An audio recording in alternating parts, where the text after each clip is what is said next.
Boa tarde, gente. Eu sou Lívia Lima, sou jornalista, produtora cultural,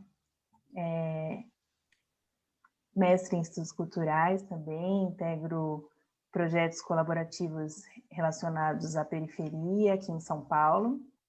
E estou aqui como convidada para ser mediadora dessa conversa do ciclo História na Mário, que tem discussões sobre história, enfim, que a Biblioteca Mário de Andrade disponibiliza no seu canal do YouTube. Eu sou uma mulher negra, não retinta, estou com os cabelos soltos, uso óculos, estou com uma camiseta amarela e atrás de mim tem uma parede branca com um quadro, fotografias e um chapéu.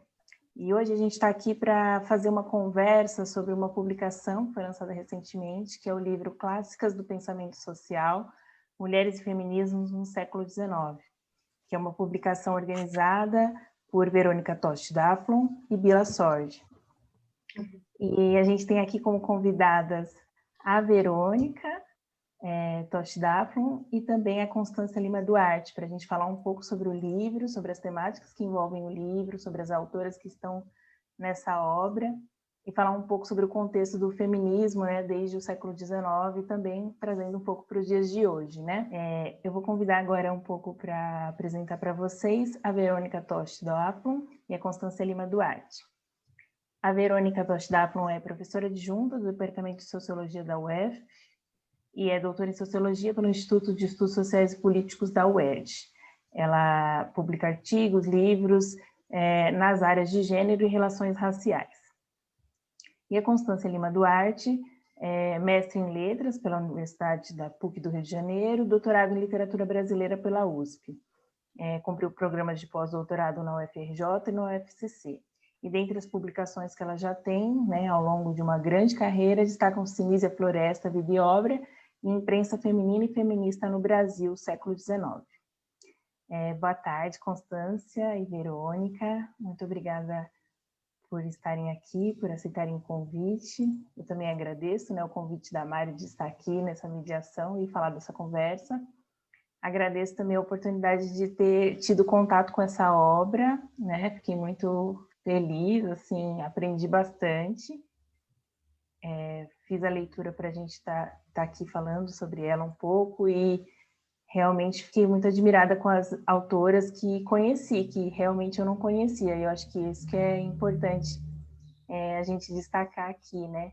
Então, para começar essa conversa, eu queria perguntar um pouco para a Verônica, para ela contar um pouco qual foi a ideia dela para essa publicação, essa organização. Eu sei que veio de um trabalho na universidade, mas queria que ela comentasse um pouco sobre isso, pensando também o porquê, né, que a gente considera, por que vocês nomearam esse livro como clássicas, né, do pensamento social, qual a importância da palavra clássicas para organizar essa obra.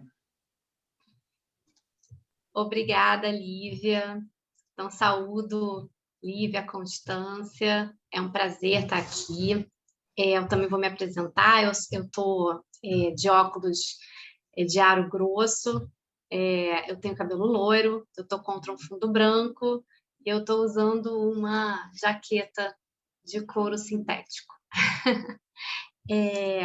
Bom, quanto à ideia, né, que norteou a produção desse livro, ela surgiu durante o meu processo de pós-doutorado na UFRJ, que eu fui supervisionada pela professora Bila Sorge.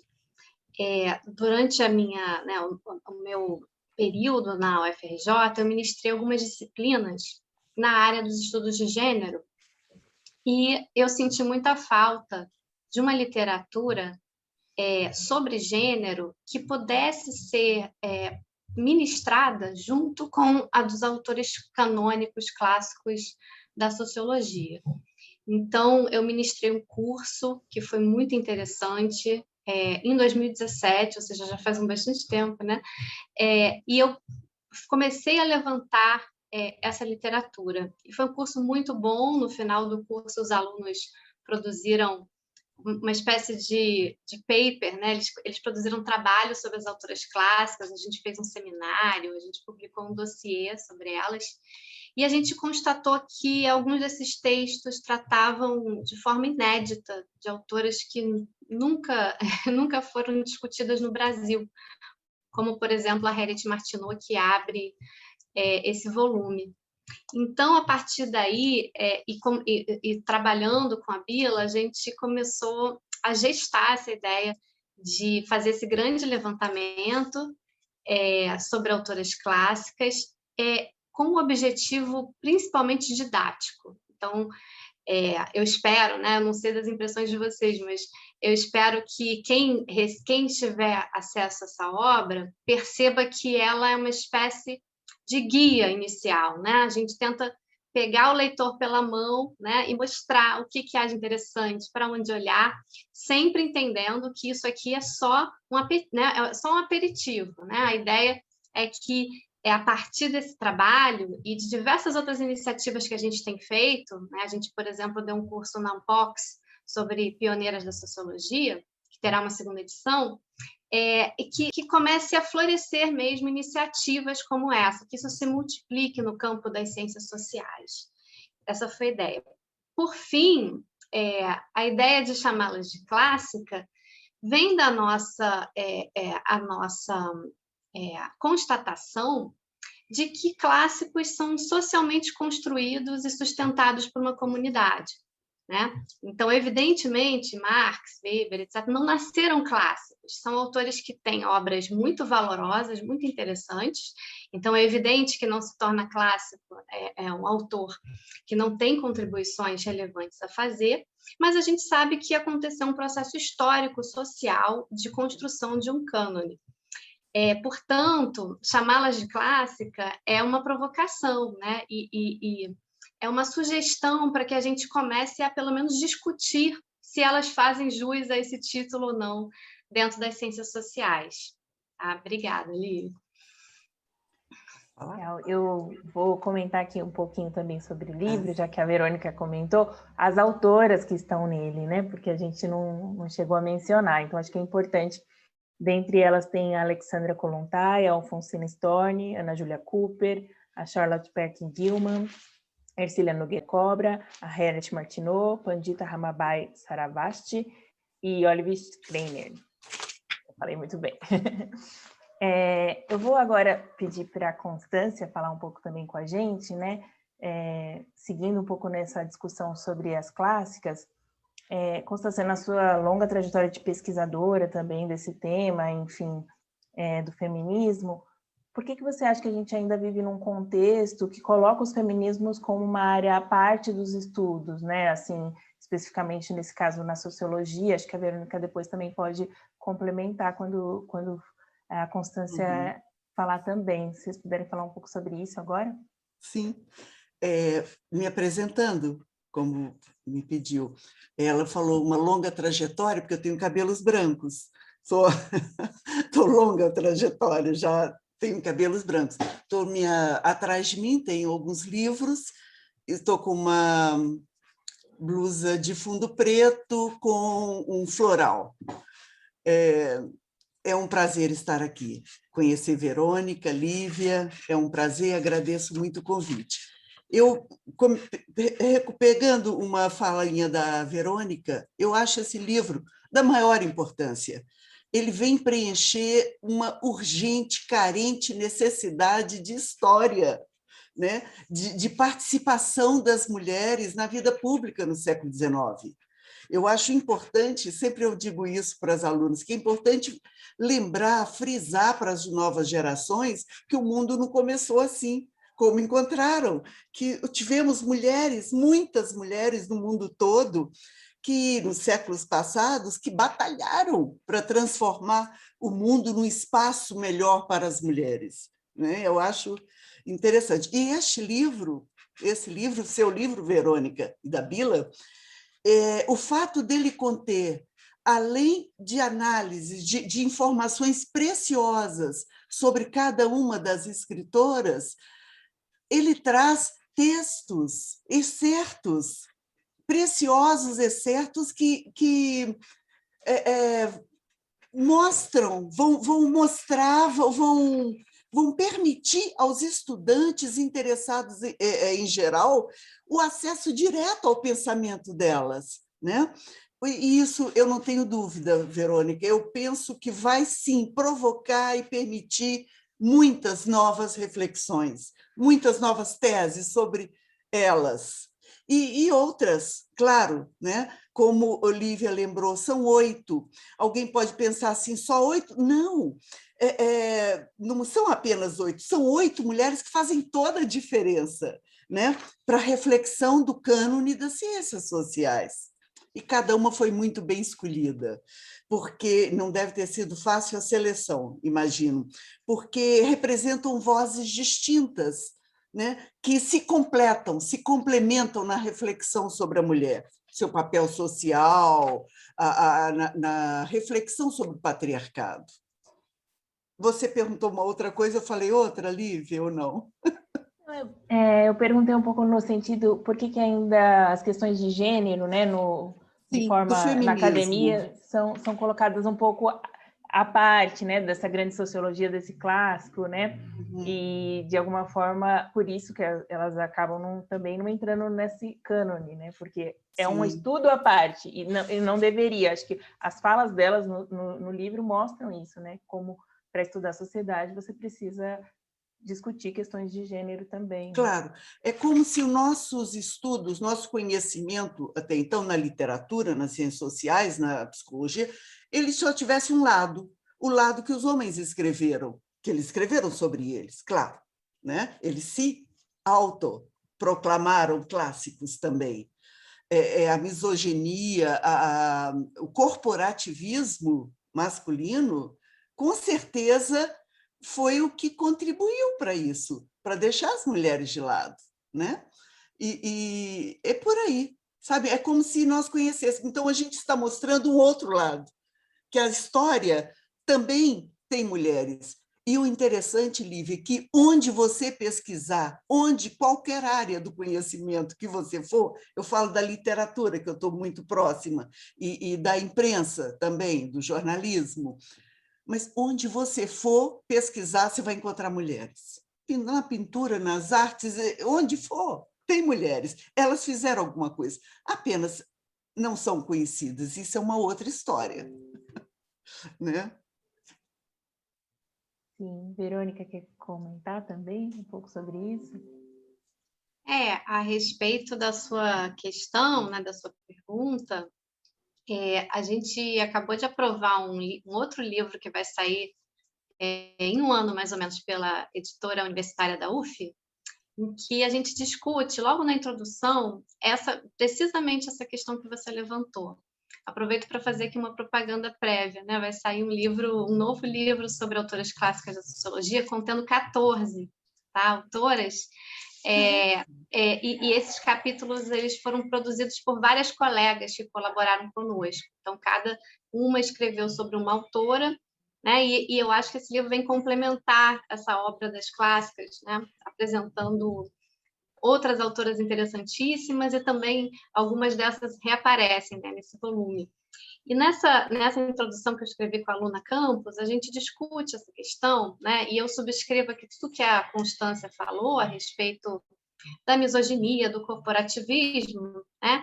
E no campo da sociologia, isso é muito interessante porque é toda uma área que eu acho que está aberta para investigação também, porque, como acho que dá para ver um pouco por esse livro, mas no outro fica mais evidente ainda, o século XIX foi povoado por essas mulheres, muitas das quais tiveram uma participação no debate público muito significativa, né? Eu sempre gosto de frisar, assim, eu fico desconcertada quando eu tenho acesso à obra da Martineau, não só pela qualidade do trabalho, né, dela, como pelo fato, né, porque a qualidade, né, eu acho que a gente vê em várias autoras, mas o fato de que ela era uma figura altamente influente no século XIX, né?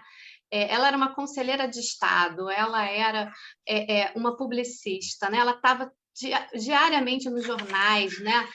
Opinando sobre questões públicas, e ela tinha uma obra científica que teve muita repercussão, né, no seu tempo. E aí, por que depois ela desaparece, né? Isso Uhum. tem a ver, aí por isso que eu digo, né, que é uma área eu acho que para desenvolver outras investigações interessantes, tem muito a ver com o processo de profissionalização da própria sociologia, né? À medida que a sociologia se torna uma profissão, uma cátedra na universidade, e você tem um mercado de trabalho que discrimina mulheres, mulheres desaparecem da sociologia. Outra autora que era filiada, né, à American Sociological Association, a Charlotte Perkins Gilman, né, ela não teria chance, né, nesse campo profissional da sociologia.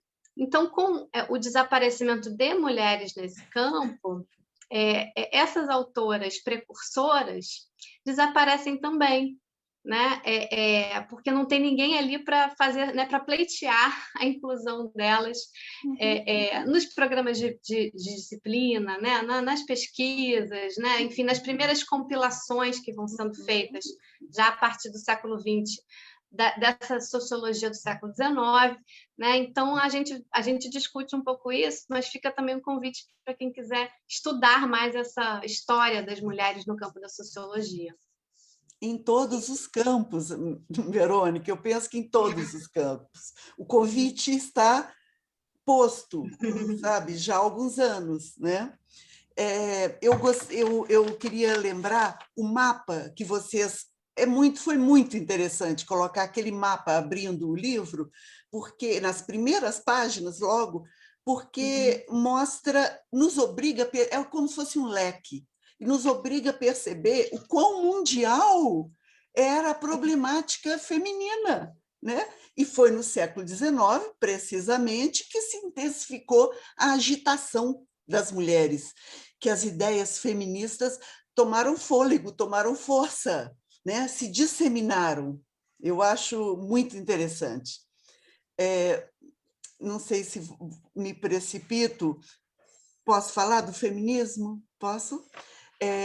A questão que vocês colocam, logo também nas primeiras páginas, por que o feminismo não mereceu tantos estudos, né, como liberalismo, socialismo, anarquismo, mesmo marxismo? A gente sabe a resposta, né? A gente sabe a resposta. Não interessava. Já falamos ao corporativismo, aos misóginos, por exemplo, dar destaque, fortalecer um pensamento que tirava as mulheres do lugar em que elas haviam sido colocadas também. Então, é por aí. Eu acho que o Clássicas do Pensamento Social abre, provoca, mais que provoca, ele reflete e questiona o clássico, né?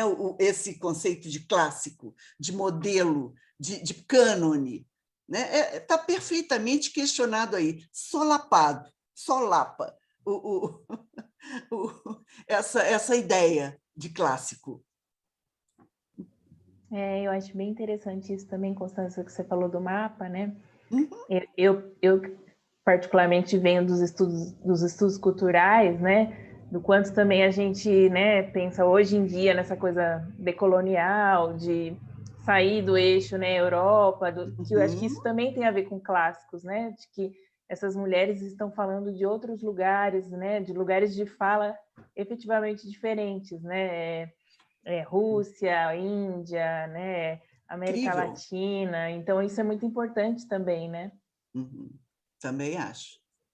Quando vocês fizeram essa seleção, Verônica, vocês pensaram um pouco nisso também, em dar essa dimensão, né, de diferentes lugares, diferentes países e contextos? Como que foi esse recorte para chegar nessas autoras? Obrigada pela pergunta, Lívia. Então, de fato, ainda mais por eu ser oriunda do campo das relações raciais, né, que enfim, toda a minha trajetória de formação foi nesse campo.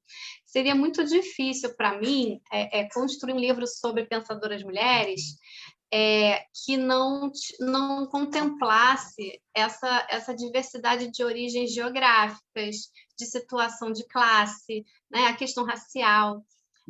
Esse livro, evidentemente, ele é um recorte, então a gente não pretende com ele esgotar esse vasto campo, né, dessas autoras super interessantes.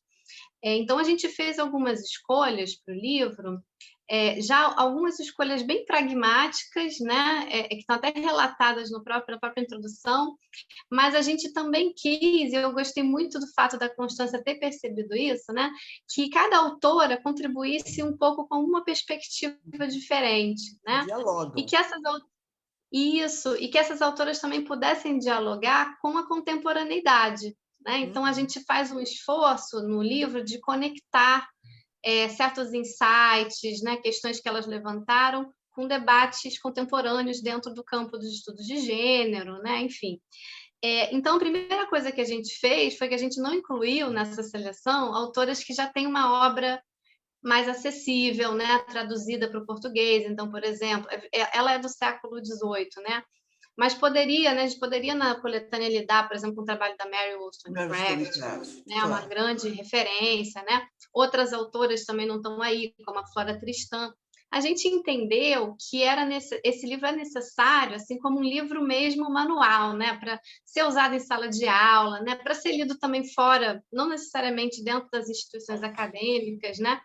Então, a primeira preocupação foi essa, tornar acessível e dar voz às autoras também, né? Por isso que a gente fez um esforço de tradução, de seleção dos textos, né?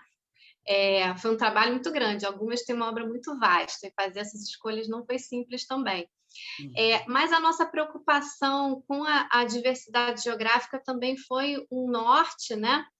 E a gente teve acesso, a gente produziu essa lista final pesquisando nos livros-texto já publicados no exterior, né, de sociologia, enfim, alguns que lidam com pensadoras mulheres, outros que lidam com pensadores fora do contexto europeu. Então, a Pandita Ramabai, por exemplo, vem daí, né? Quando eu estava fazendo a seleção, isso, né, eu e a Bila, isso foi muito intencional. A gente pensou assim, não, essa autora é boa para conversar sobre sociologia, né? A Martineau. Essa autora, Ana Julia Cooper, ela é muito boa para pensar o que a gente hoje chama de interseccionalidade, né? Então, a gente fez isso também de uma maneira deliberada, sabe? A Gilman fala da domesticidade feminina, né? Porque a ideia é essa, que o livro dialogue com as nossas preocupações do presente, sem necessariamente, claro, né, incorrer no anacronismo de dizer que elas formularam essas teorias e tal, mas a gente vê certos germes ali, né? Porque elas estão fazendo essas operações críticas diante de processos que se acentuariam ainda muito mais no século XX, né? Então, a ideia do mapa, né, a ideia de levantá-las foi essa, e a gente, diferente desses outros manuais, o que eu também achei muito legal, é que a gente conseguiu incluir autoras latino-americanas, né, que nessas seleções outras que a gente leu, não estão presentes, como, por exemplo, a Ercília Nogueira Cobra, né, e a Alfonsina Storni, que é uma vantagem que a gente tem de produzir esse livro aqui no Brasil.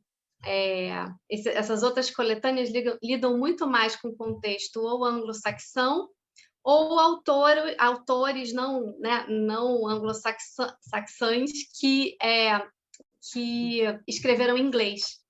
Então, a gente tem ainda vantagem aqui do nosso idioma, né? E foi isso. Perfeito. Interessante. Constância, eu queria que, pegando um pouco nessa linha que a Verônica trouxesse, que você comentasse um pouco também sobre a atualidade das questões que elas trazem, né? Então, como a Verônica falou, a gente, claro, tem o contexto delas, mas, de alguma forma, elas trazem questões que ainda hoje a gente está discutindo, né? E é isso, né? Ninguém vem do nada, né? Eu gosto muito de uma frase da Jurema Werneck, que é diretora da Anistia Internacional, que ela fala, né, que nossos passos vêm de longe, né? Quando ela fala de mulheres negras. E tem um pouco isso, esse legado feminista, né? Então, se você pudesse falar um pouco sobre como elas estão trabalhando questões, como você viu nesses textos, né? Coisas que elas estão trabalhando lá no século XIX, que ainda são importantes, pertinentes para a gente. Se você pudesse falar um pouco sobre isso. Sim, você disse tudo. É isso mesmo. Nossos passos vêm de longe. Nosso conhecimento ele é construído. Ele vem sendo construído há muito tempo, desde o século XVIII. Não é? Temos cada uma acrescenta. É incrível isso. Eu também pesquiso muito século XIX, gosto muito. Nízia Floresta é de lá eu gosto, e a imprensa feminina, né, feminista, então, sabe, é incrível observar como que elas estavam, questões que apareceram fortes no século XX, por exemplo, lembrei aqui do voto. Poxa, desde 1870, 70 anos antes, só em 1830 é que as brasileiras vão começar a votar. Desde 1870, tinha mulherzinha lá fazendo jornal e brigando e falando que podia votar. Mulher não tinha lugar no mundo ainda que pudessem votar, imagina. Mas aqui e ali estava pipocando essa ideia. Então, é uma trajetória. O pensamento, a construção, a mudança de comportamento, tudo isso é trabalhado, é construído, está sendo construído. Eu gostaria, Lívia, me ocorreu aqui uma coisa quando a Verônica estava falando, Verônica, eu penso que o seu livro, que este livro, ele permite a gente pensar que como é necessário rever a questão das ondas do feminismo, né? Como é necessário? Poxa, veja, é como se tudo tivesse começado com o voto em 1930, né? Depois 1970, primeira onda, movimento sufragista, segunda onda, revolução sexual, igualdade jurídica, etc, etc. Poxa, e as mulherzinhas que vieram antes? E essas pioneiras, né? E essas que botaram a cara a tapa? Sabe como ficam? Eu gosto de pensar o feminismo, até porque elas falavam, eu vejo isso nos periódicos, na imprensa, em cidades do interior do país, sabe? Cidadezinhas perdidas. Tinha lá seu jornalzinho, mulheres, meninas, eu falo jovens, fazendo seus jornaizinhos antenadas com o que estava acontecendo no Rio, São Paulo, Salvador, Recife, na Europa, sabe? Que tinham esse acesso. Né? Nízia traduz, em 1832, um livro de 1800. Tinha conhecimento do que estava rolando, das ideias mais progressistas, mais avançadas do seu tempo. Então, essa onda, esse caminhar, eu acho muito interessante. E acho importante, Verônica, pensar isso, que é preciso incorporar essas jovens, essas batalhadoras, essas primeiras, no feminismo, nas ondas do feminismo, ou na história do feminismo também. Né? Eu penso por aí. Foi muita coisa. Eu começo a falar, Lívia, me para. Imagina. Aproveitar, então, perguntando um pouco para a Verônica, no livro também trazem algumas questões, né, das vidas pessoais delas, né, e trajetórias que obviamente impactaram, né, no que elas produziram também, teoricamente. Então, eu queria que a Verônica pudesse comentar um pouco sobre isso, que está no livro, mas expor aqui na nossa conversa, né, quais foram alguns elementos das biografias delas que foram fundamentais para o que elas produziram, e correlações também, né, de efeito, causa e consequência, né? Elas fizeram escolhas para elas poderem fazer, se posicionarem, se manifestarem, e o quanto isso também tem relação com as teorias mesmo, né, sociologia e economia, que elas vieram a opinar, a praticar. Obrigada, Liz, é isso mesmo. Antes de eu te responder, vou aproveitar para comentar um pouco o que a Constância falou sobre a questão das ondas, né, do feminismo. Então, evidentemente que a gente tem uma discussão sobre isso dentro do campo de estudo de movimentos sociais, né, do feminismo e tal.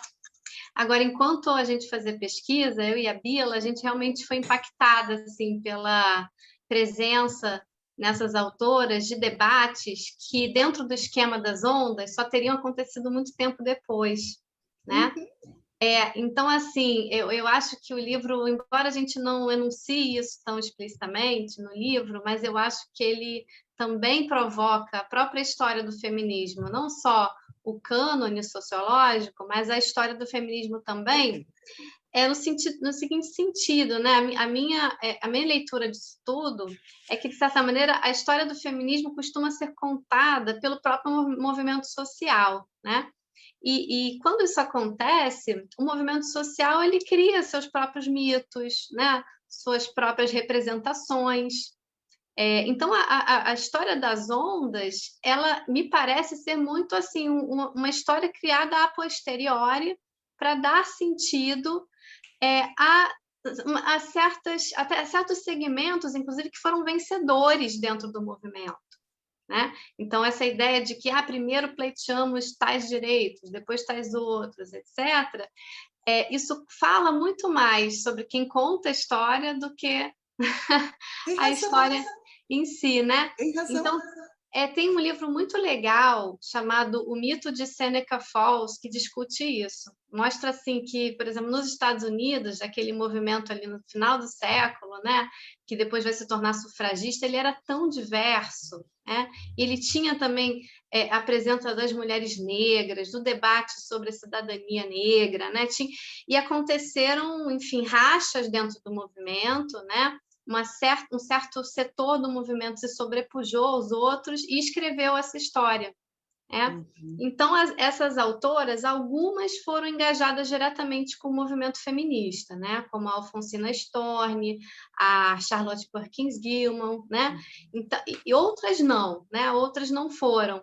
Mas eu acho que elas também nos provocam a pensar sobre isso, né? Será que naquele momento não estava se falando, por exemplo, sobre questões de ordem da vida mais privada, né? Como seria típico da segunda onda, né? Não se discutia violência, né?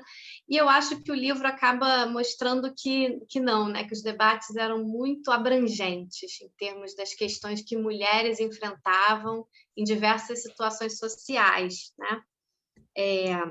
Porque eram muitas as questões, estava tudo ali, estava tudo, né? Então, elas atiravam em todas as direções, claro. Exato, muito interessante, né? Quanto às trajetórias, às biografias, Lívia, a sua pergunta é ótima, né? Também nos surpreendeu, assim, nos surpreenderam as informações biográficas que a gente obteve sobre as autoras, né? Embora eu acho que, enfim, essa questão ela mereça mais pesquisa ainda, né? Mais aprofundamento. Porque a nossa ideia com o livro é, assim, apresentar a autora em linhas gerais, mas dar muita ênfase às suas teorias, né? Às suas contribuições. Agora, o que parece assim, ser um fator comum a quase todas, acho que todas elas, né? É essa questão do deslocamento. Então, por circunstâncias, razões diferentes, elas foram viajantes, migrantes, né? Elas desenvolveram esse olhar assim singular, comparativo e desnaturalizaram muitas vezes as relações sociais em que elas estavam presentes, né? Fazendo esse deslocamento, olhando para outra cultura, né? Ou se deslocando de classe social. Então, hoje, né, a gente nas ciências sociais tem condições, geralmente, né? Mas, idealmente, um pesquisador ele faz isso intencionalmente, né? Então, um pesquisador vai estudar uma outra cultura, ou ele vai estudar um grupo social diferente do seu. Isso aguça nele essa capacidade de desconstrução, né? De desnaturalização das suas relações sociais mais próximas. Então, a gente faz isso intencionalmente. Mas, nessa época, muitas dessas autoras fizeram isso por razões da sua trajetória. A Harriet Martineau, né, que abre o volume, ela fez isso de maneira intencional porque ela estava mais ligada à discussão científica sobre a sociologia, né? Mas eu acho que com todas as diferenças entre elas, esse elemento comum é esse, né? Elas não ficaram confinadas a uma situação particular, né? Elas viajaram muito, elas observaram muito. Então, isso também as distingue, em muitos casos, de autores homens do século XIX, que fizeram grandes teorizações sobre sociedade com base em relatos de segunda mão, né? Então, como era comum escrever sobre diferentes sociedades a partir de documentos de viajantes, de oficiais, né, e tal, sem você sair do seu gabinete. Uhum. Então, essas autoras também são muito interessantes por isso, né, porque elas fizeram muitas observações em primeira mão, né? Então, acho que a minha resposta vai por aí. Posso? Desculpa, eu não só ia falar que eu achei muito interessante aquele manual do viajante da Harriet mesmo, né? Uhum. E como ela estava ali contemporânea do Durkheim, né? Eu estudei na Universidade de Durkheim, o pai da sociologia do método, e ela também fez um método, né? Achei isso muito interessante também. Pode falar. Sabe o que eu me lembrei, Verônica e Lívia? Me lembrei de Conceição Evaristo, daquele conceito que ela criou da escrevivência. Sabe, de escrever. As mulheres têm tem essa vocação, esse jeito, essa disposição de falar da vivência e do coletivo, não só da sua própria vivência. Então, elas partem, talvez, da sua vivência, mas para ver o coletivo, sabe, da mulher. Ela, como mulher, fala das mulheres, da condição feminina. Eu acho interessante. Na hora, desculpa, pode não ter a ver, mas na hora que eu comecei a ler, eu falei, gente, olha a escrevivência da Conceição de novo aqui, né? Também aqui.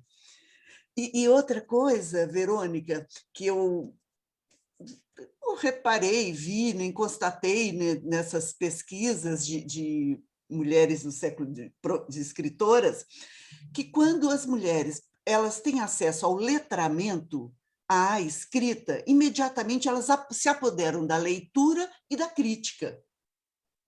Sabe?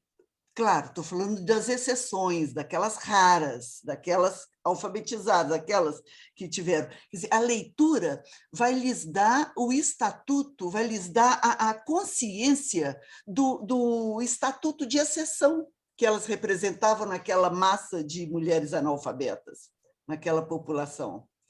Eu acho interessante isso. É o letramento, a escrita, a leitura e a crítica. Sabe? E sai por aí, né? Eu vejo muito assim. Não sei se concordam, se estou divagando. Não, acho sim, acho que elas, pelo menos eu analiso olhando assim, né, que essa urgência que elas tinham de crítica, de análise, justamente por serem a minoria que tinha acesso, né? Então, exatamente. Que elas contribuíssem de alguma forma, né? Acho exatamente. É verdade. Olha as outras, né? Faz um estudo, sempre em contribuição, em questionamento do estatuto, do status, né? das mulheres, de seu momento, de seu tempo. Eu acho por aí. Eu queria perguntar um pouco para a Verônica, acho que a Constância também pode dizer, considerando essas biografias também, os limites que elas apresentaram, né, nessa produção, de alguma forma, tem algumas questões, né, que o livro também traz em relação a algumas teorias que elas abraçaram, que elas seguiram e que hoje já não faria mais tanto sentido, mas quais são esses limites históricos que elas mesmas vivenciaram e de que forma isso também compromete ou não a gente analisar, né, seguir, contextualizar para a gente continuar dando valor ao que elas produziram. Se você pudesse falar um pouco sobre isso, Vera? Obrigada, Lívia. Essa pergunta é ótima, né? Uma coisa que a gente tentou fazer no livro foi, assim, tratar essas autoras com muita franqueza, sabe? Porque uma coisa que nos informou o tempo todo é a seguinte: a gente está atrás de pensamento, a gente quer saber como diferentes mulheres teorizaram sobre o social e sobre a questão da mulher no século XIX. Então, a gente não estava em busca assim, de santas, sabe? De figuras que a gente vai colocar num panteão. Esse erro já foi cometido muitas vezes com os clássicos da sociologia, né? Que tem seus vieses, né? Muitas vezes um viés, por exemplo, eurocêntrico, e nem por isso, necessariamente, tudo que eles disseram é inválido, né? Ou não contribui. Então, um dos casos, assim, para mim, mais chocantes, de fato, é a da Charlotte Perkins Gilman, né? Uma autora que eu tive acesso, primeiro, através da sua literatura. Então, ela é muito conhecida pelo Papel de Parede Amarelo, Terra das Mulheres, né? Essa escrita ficcional dela. Mas, lendo o trabalho dela propriamente sociológico, né, você começa a perceber que ela dialogava com uma série de teorias ali do século XIX que eram prevalentes no debate público. Essa é a questão também, né? Que eram as teorias assim racialistas, evolucionistas, né? Essa marca não aparece em todas as autoras, ou pela sua temporalidade, né? Então, por exemplo, quando a Martineau escreveu, essas teorias não estavam tão em voga quanto, né, a Gilman. Mas eu acho muito interessante comparar, por exemplo, a Gilman e a Olive Schreiner, porque elas tomaram posições muito antagônicas com relação a essas teorias, né? No caso da Gilman, eu acho que a gente teve necessidade de falar mesmo que, politicamente, ela advogou pela exclusão de não americanos, né? Não americanos, aliás, não, né? Isso não faz nem sentido. De estrangeiros, né? Negros, judeus, ela era antissemita, né? E, ao mesmo tempo, ela produziu certas observações, né? E certas teorizações sobre o doméstico, sobre a relação entre a família e o mercado, que são muito importantes, né? E que fazem muito sentido, né? Então, eu acho que a ideia é essa, assim, a gente não está em busca de santas, né? Então, são pessoas com vidas complicadas, né? Com seus limites históricos. Eu acho que um lembrete muito interessante é da própria Olive Schreiner, né? Que todos nós somos sujeitos históricos. Então, a consciência disso é muito importante para que a gente possa, inclusive, controlar o nosso viés e a nossa arrogância, né? Então, aquele parágrafo que a gente destacou no capítulo da Schreiner, para a gente é uma pérola, aquilo é muito interessante. Mas é uma advertência não só para esse olhar para essas autoras do passado, como para a gente também, né? E teorias na sociologia, a gente lida com elas dessa maneira, né? Olha, essa teoria elucida tais coisas, mas essa teoria não elucida essas outras, né? A gente consegue identificar limites, né, nas teorias de diversas dessas autoras. Eu acho que isso faz parte do bom debate sociológico, né? E isso acontece, de certa maneira, em diferentes graus com todas elas, né? Ninguém tem um panóptico para observar o mundo inteiro, né? Então, são perspectivas parciais, né? São tentativas de dar conta. E eu acho que a discussão, inclusive entre elas, é uma coisa interessante de fazer, né? Mas é isso. Acho que é por isso que elas se complementam, né? Como a Constância falou. Assim. E observar que você faz uma leitura, você é uma mulher, uma estudiosa do século XXI, né? Você está distante, elas estão muito distantes. Claro, eu acho que é por aí também, né? Tem que considerar. Mas eu falei, né, que qualquer campo do conhecimento que a gente procurar vai encontrar mulheres, eu não tenho dúvida. Agora, essas pioneiras, elas foram sistematicamente alijadas, esquecidas, afastadas do arquivo oficial, do cânone, né? Aí eu tenho um conceito, uma palavra que eu uso muito na literatura e na minha área, que é do memoricídio. Elas foram apagadas, elas sofreram memoricídio. Memoricídio é o assassinato da memória, né, literalmente mesmo. O apagamento da memória, quer dizer, no caso das mulheres, memoricídio também é o processo de opressão e negação da participação da mulher ao longo da história. Né? Elas sofreram. Quer dizer, e ao eliminar a memória de luta, de resistência ao patriarcado, a história vai impor o silêncio e a invisibilidade a essas pioneiras. Né? E é interessante que a história registra só a timidez das jovens oitocentistas, como se sugerindo que mulheres brancas não tiveram vida pública antes do século XX. Estou falando bem nessas pioneiras desse espaço de mulheres, que é a história das mulheres negras, escravizadas ou libertas, foi bem diferente, claro. Né? Então, tem uma expressão, pioneiras esquecidas, é quase uma redundância, falar em pioneira esquecida entre nós. Né? É uma redundância, porque foram razões históricas, ideológicas, responsáveis por jogar no limbo do esquecimento esses nomes, este trabalho, esse pensamento, né? Essas produções intelectuais das mulheres. Acho que é por isso que eu trouxe um pouco dessa questão dos limites históricos, porque justamente podem usar como argumento para esse apagamento, né? E como Exatamente. É importante a gente fazer essa análise mesmo de tem questões, mas tem outras contribuições, né? Queria que agora vocês falassem um pouco sobre isso, né? Sobre esse legado, pensando nos dias de hoje, mas também considerando que hoje também estamos num tempo histórico, o que seria mais importante destacar, né, dessas teorias que elas levantaram, das discussões que elas trouxeram, do quanto elas podem contribuir para a nossa atualidade hoje. É para mim ou para Constância?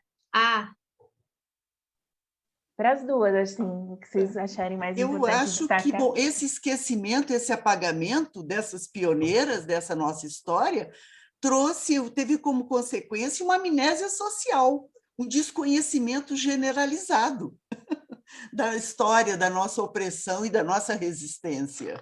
Né? Eu penso que é por aí. Eu adorei uma frase da Alfonsina, quando ela diz assim: não há mulher normal nos nossos dias, que não seja mais ou menos feminista. Eu adorei. Né? É isso aí. Desculpa, fala, Verônica. Não, tô ouvindo você, né? Eu estava pensando aqui, ainda, você me fez refletir bastante, Lívia. Ainda a respeito da sua última pergunta, que eu acho que eu posso engatar com essa, sobre a questão da atualidade, né?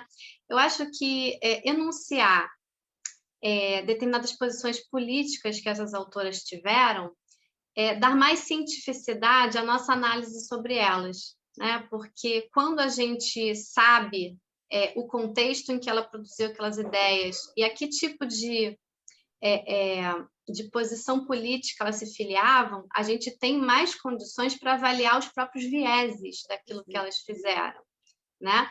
Então, eu acho que é muito ruim a gente omitir, né? A gente se omitir ou a gente não deixar de informar o leitor sobre esse contexto, né?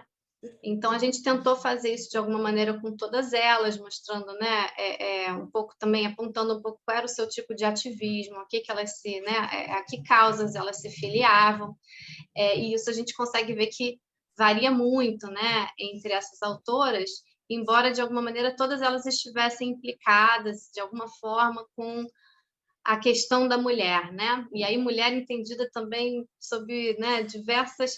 Então, você tem visões muito mais inclusivas sobre o que é mulher e outras menos, né? Então, acho que na Martineau a gente vê que ela fala especificamente das mulheres negras, né? Quando ela fala de mulher americana, ela olha para, né, para como isso intersecta com raça, né? Com classe, enfim. A Gilman não, né? A Ana Julia Cooper, né? Fala pelas mulheres negras, e ela está o tempo inteiro discutindo essa questão, né? Da condição da mulher tensionada pela questão racial, né? A Gilman é isso, como eu falei, é limitada, né? no que é mulher para ela, né? Então, eu acho que essa informação é importante para que o leitor avalie por si só também essas proposições teóricas que elas fizeram, né? Agora, com relação às contribuições, eu acho que são muitas, né? E quando a gente lida com autores, digamos, clássicos, ou autores do período clássico, né, da sociologia, a gente sempre procura dar contexto para o que eles escreveram, porque isso é uma maneira de tornar compreensíveis as suas proposições, né? Então, isso é muito importante, porque, por exemplo, né, determinada afirmação que pode soar estranha, incompreensível para a gente, se torna fácil de compreender quando você entende em que tipo de debate ele estava atuando, né, com que linguagem ele estava lidando.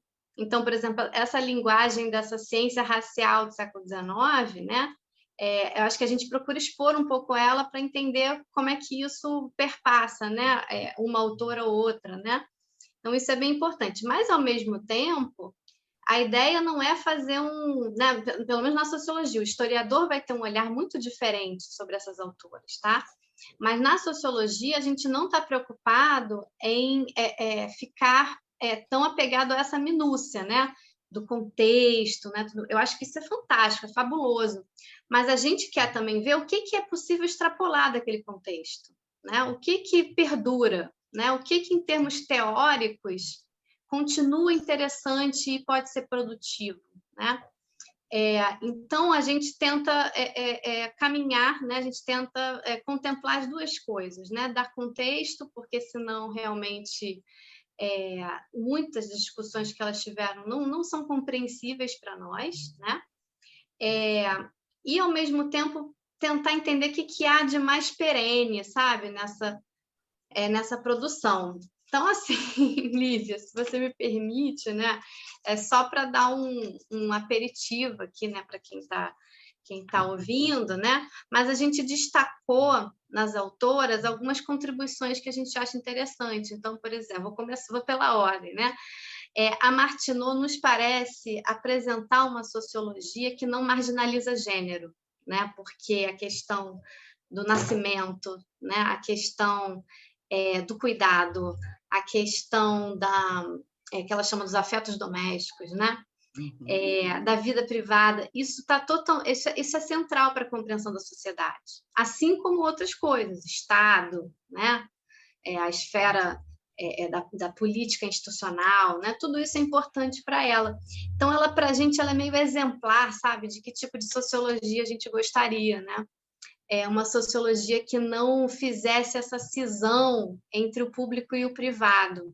Então, essa é uma contribuição que a gente acha relevante na Martineau, né? A Ana Julia Cooper, ela nos chama muita atenção pela maneira como ela é atenta, né, às especificidades da questão da mulher negra, né? E ela o tempo todo vai chamando atenção para essa tendência que nós temos em projetar a nossa situação particular, né, para um grupo inteiro.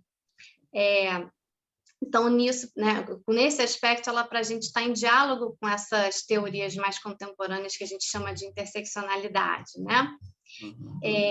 Agora, com relação, por exemplo, a viés, tem uma coisa interessante, né? Que é isso que eu quero dizer, acho que nenhuma das autoras está totalmente isenta de viés, aliás, ninguém está, né, gente? Essa é uma admissão que todo cientista tem que fazer, né? Olha, eu tento controlar o meu viés, né? É o debate entre pares, né? O debate científico que vai fazer com que o meu viés diminua, mas nós temos vieses. Então, por exemplo, né, tem uns trechos da Ana Julia Cooper em que ela fala que os homens brancos são mais progressistas com as mulheres brancas, né? E eu acho que existe aí uma certa idealização que ela está fazendo também da vida da mulher branca, né? Porque ela está observando a partir do grupo dela, né? A Patrícia Hill Collins, que é uma socióloga fantástica, né? Ela fala das matrizes de opressão, né? E ela tem já certos controles sociológicos sobre olhar para a condição da mulher nas diferentes configurações, né? Que a Ana Julia Cooper não tem ainda. Embora isso, ela tem uma sensibilidade muito grande, muito interessante para essa questão, né? E eu fiquei também, eu estou me devendo ler a tese dela de doutorado sobre a Revolução do Haiti, que a gente chega a citar, né, no livro, mas eu não cheguei a lidar com esse texto, né? Então, acho que E, mais uma vez, eu acho que esses são convites que a gente faz a graduandos, né? Pessoas que estão, ou pós-graduandos, que estão sem tema de pesquisa, né? Vamos ler, né? Vamos sistematizar para poder fazer com que essas obras sejam difundidas entre nós, né? Então, é isso. A Ramabai, né, a indiana, né, que está na nossa coletânea, ela é muito interessante para a gente porque ela mostra como um aspecto central da organização das relações sociais na Índia, a casta, é cheia, né, de dispositivos de gênero, né? Você não pode pensar casta sem pensar gênero. E a gente nem chega a tocar muito nessa questão, mas na sociologia do século XX, né, que fala de casta, a questão de gênero aparece muito pouco. E eu acho que a Ramabai mostra como ela é central, né? Porque gênero tem a ver com o quê? Nesse caso, né? Controle da sexualidade, controle da reprodução, o uso das mulheres para controlar fronteiras entre grupos, né? O uso das mulheres como símbolo de honra, de status de um grupo social, e como isso se reflete nas formas de controle exercidas sobre essas mulheres, né? Então, a Ramabai é super interessante por isso, né? A Gilman é essa autora que pensou muito nessa relação entre família e mercado, né? Como essas coisas são indissociáveis, né?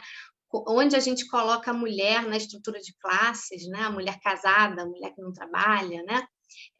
Considerando que ela não dá para dizer que ela usufrui da mesma segurança, por exemplo, econômica, né, que um homem profissional, né?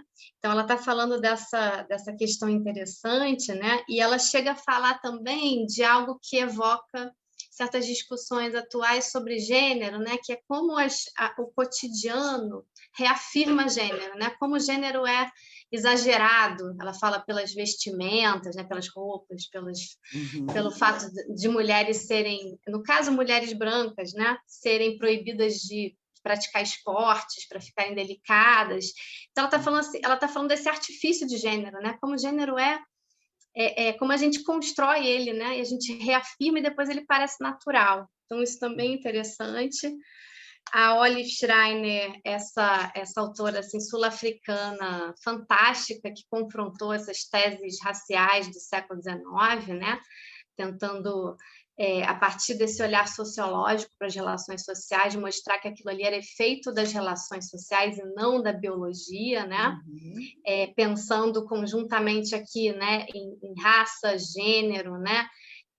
Então, assim, uma autora que surpreende muito, né, pela qualidade do trabalho dela, pela maneira que eu acho que pelo fato dela ser sul-africana, né, ela não vê a nação como uma coisa natural, dada, né? Ela está falando de fronteiras, de disputas, né, que estão acontecendo no contexto de formação nacional da África do Sul.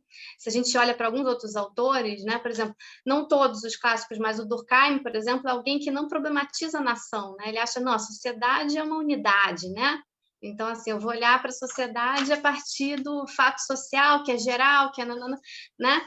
E a Schreiner não está pensando sociedade como unidade, ela está pensando assim, olha quantos grupos, né, convivem nesse solo aqui, né, quantos conflitos, e ela se pergunta, portanto, o que pode vir a ser, né, essa nação sul-africana, né? A Alexandra Kollontai é uma autora também interessantíssima, já provavelmente mais conhecida do público, né, porque tem obras dela traduzidas, mas a gente colocou aqui porque ela chama atenção para certas dimensões assim psicológicas das relações, né, de gênero, que são muito interessantes, né? Além de falar também de maneira mais estrutural sobre a relação entre trabalho e família, né? A tripla jornada da mulher, né? Tal, super interessante, que leituras essas do social que depois ela transforma em políticas públicas, né? No contexto da Revolução Russa, né? A Ercília Nogueira Cobra é uma autora brasileira muito surpreendente, também muito interessante, que fala sobre a hipocrisia, né? Sobre essa dupla moral sexual, que o homem podia tudo, a mulher não podia nada, né? Essa avaliação da mulher, da moral da mulher pelo seu corpo, pela virgindade, né? E como essa divisão de mulheres entre, né, virtuosas, puras e decaídas, né? Traz efeitos assim nefastos para as mulheres, né? E fala também muito pioneiramente sobre os crimes de honra, né? Sobre a questão da violência, né? A violência legitimada por essa ideia de que a honra da mulher tem a ver com a sua sexualidade, né? Então, assim, também interessantíssima. E a gente termina o livro com a Alfonsina Storni, essa argentina, que refletiu sobre o movimento feminista nascente, né, na Argentina. Ela também fez leituras interessantes sobre a situação civil da mulher, né? E aí sempre, né? Eu gosto de destacar sempre com seus vieses, né? Com essas questões, por exemplo, a Alfonsina está falando prioritariamente da mulher branca, né? Num país que promoveu um genocídio da população indígena, da população negra, né? Enfim, essa questão até reapareceu recentemente, né, na fala do presidente argentino, né, que representa a sociedade argentina como sociedade europeia, né? Então é isso, né? E ela faz alguns apontamentos muito interessantes assim sobre dilemas políticos que viriam se mostrar relevantes para pensar a questão da mulher, né? Mulher vota necessariamente de maneira progressista, vota em mulher, né? Como é que a gente conjuga essa representação assim, demográfica da mulher na política com uma política mais de ideias também, né? De ideias que contemplem a igualdade, né? Enfim, a diminuição da opressão da mulher, né? Então, eu fiz aqui um passeio para novamente convidar as pessoas a ler as autores. Perfeito. Muito bom, acho que foi bom porque a gente está caminhando para o final e aí ficou esse panorama para as pessoas realmente procurarem o livro, terem acesso e conhecerem essas autoras. Eu vou pedir para vocês, né, fazerem as considerações finais e falando um pouco sobre isso, né? Pensando nessas contribuições que elas trouxeram, o que vocês também, né, enquanto mulheres, enquanto pesquisadoras, gostariam de indicar como possíveis soluções. A gente sabe que é difícil justamente por isso que elas são atuais, né? Porque muitas das coisas a gente ainda está lutando ainda hoje, né? Uhum. O que vocês acham essencial, assim, para a gente conseguir avançar um pouco nessa questão de gênero, né? Eu, pessoalmente, gostei muito de algumas soluções que elas apontam, né, nos livros, né? Desde cozinhas comunitárias, que são coisas que a gente está discutindo hoje, né? De cuidado dos filhos para creche e cozinhas comunitárias e casas de acolhimento, por exemplo, as viúvas, como o caso da Ramadai. Então, que coisas que vocês veem nelas ou que vocês também, pessoalmente, gostariam de falar agora nessas considerações finais para a gente eliminar um pouco, né, as desigualdades de gênero, combater esse patriarcado histórico de tantos anos que a gente vem enfrentando por aí. Constância, pode falar, depois eu falo. Bom, eu vou pegar só um ganchinho. Achei excelente a sua apresentação das escritoras presentes no livro. Só puxando a Ercília Nogueira Cobra, queria chamar só a atenção para isso. Como é necessário fazer pesquisa? Você disse, ninguém conhece, é um nome que soa muito estranho para muita gente. Veja, é a única, Verônica, você naturalmente sabe, a única que sabe pouquíssimo sobre sua vida e a única que não tem nem a data de morte conhecida. É a única das 8. Então, como que demanda pesquisa? Como é necessário para conhecer essa história? Queria mostrar que foi reeditado pela editora Luas, aqui de Belo Horizonte, os 2 textos dela, o ensaio, Virgindade Higiênica, Preconceitos e Convenções, de 24, e a novela que ela fez a partir do Virgindade Inútil, História de uma Revoltada. Então, quem tiver interesse, na editora Luas.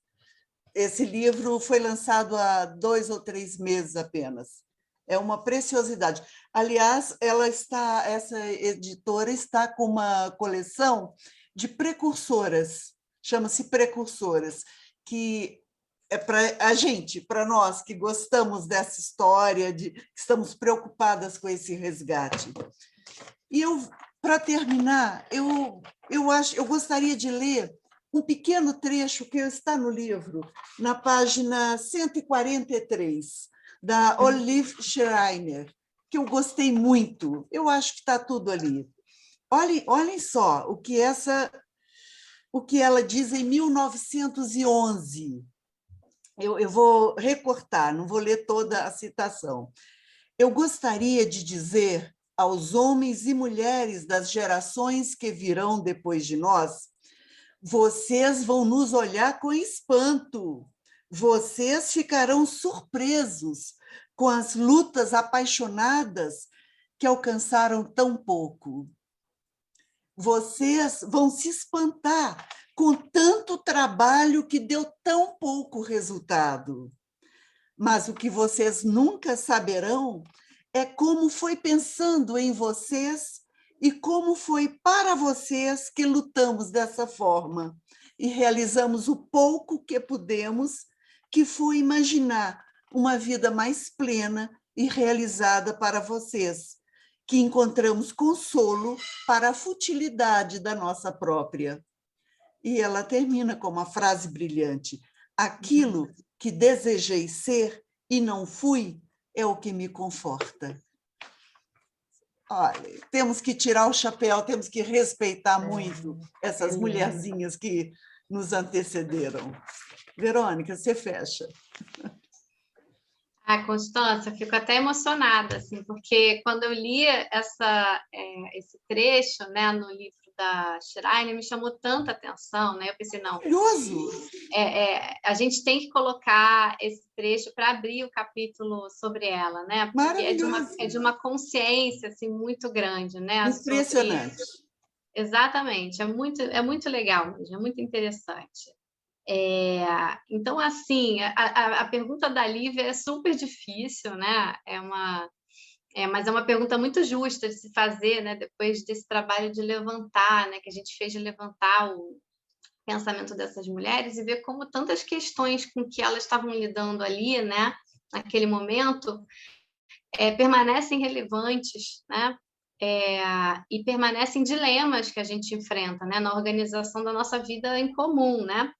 Então, assim, acho que uma das coisas que me chama mais atenção, dentre as propostas que elas fazem, né, porque além de teorizar, muitas delas fizeram a partir dessas teorias propostas concretas de intervenção sobre o social, né, que é o que a sociologia faz também, né, assim, essa ideia de diagnosticar problemas e propor soluções, né?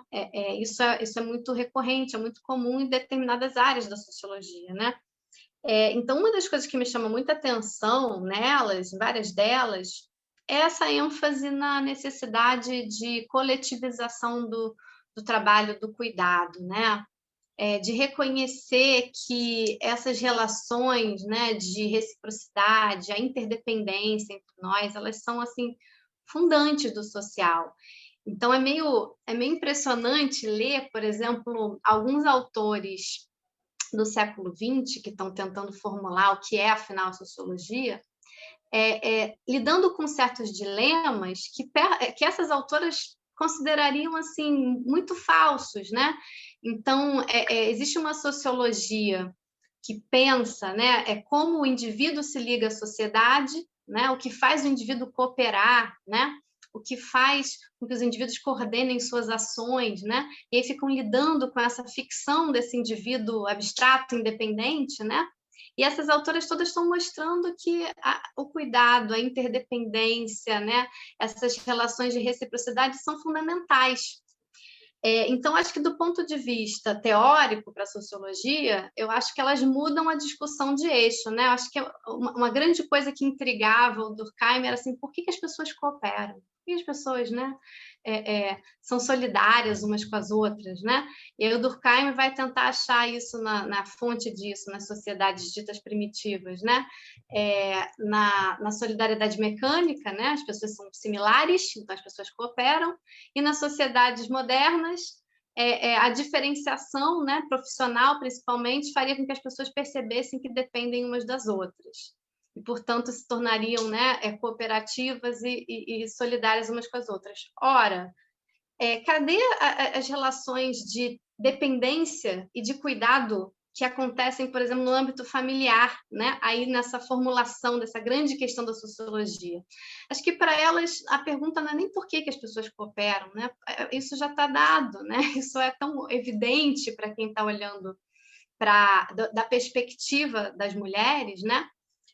E aí o que se depreende dessa forma de teorizar o social é que as políticas públicas, inclusive para promover essas qualidade da solidariedade e tudo mais, tem que ir no sentido de ampliar a nossa esfera de solidariedade e de cuidado para além das relações egoístas, né, de muitos homens com mulheres, né, para além de uma certa de uma opressão que acontece com muitas mulheres que são colocadas nessa posição, né, de cuidar. E como é que a gente amplia isso, né? Como é que a gente se torna mais solidário e como é que a gente faz com que as virtudes cívicas, né, se estabeleçam? Cuidando uns dos outros numa escala maior, né? Através do Estado, né? Através da coletivização desse tipo de trabalho e engajando também, né, outros segmentos nesse tipo de trabalho, né? Os homens, né? As pessoas das diversas classes sociais, enfim.